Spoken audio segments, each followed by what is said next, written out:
आज आम्हाला खंडोबा महाराजांच्या सासूरवाडी म्हणजेच बानूबाईच्या माहेरी जायचं होतं बरं का. आता आमचं कुलदैवत चंदनपुरी आहे, तिथं आम्हाला आज जायचं होतं. तिथं अशी गर्दी होती बरं का. ती जत्रा आहे ना 8-15 दिवस चालणार आहे आणि तिथं गर्दी अशी दररोज असते बरं का. आता आम्ही दरवर्षी जातो बरं का. पौष महिन्यामध्ये पौर्णिमेच्या दिवशी जावं लागतं, तिथे यात्रा असती. मग आम्ही तर दरवर्षी जातो दर्शन घेण्यासाठी. तर मग आज पण जायचं होतं. मग काय गेल्या गेल्या तिथं आहे ना बारीला लागलो बरं का. गर्दी पण लय तुफान होती. आता आम्हाला दर्शन घेण्यासाठी 1-1.5 तास लागला बरं का, कारण गर्दीची बारी लय मोठी होती हो. मग काय दर्शन वगैरे घेतलं, तिथे थोडा वेळ थांबलो.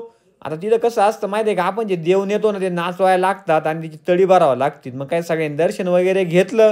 मग काय ते तळे वगैरे भरून घेतले बरं का. तर मग काय आमचं देवदर्शन पण एकदम चांगलं झालं होतं आणि मग काय मस्तपैकी फोटो वगैरे काढले तिथं थोडेफार.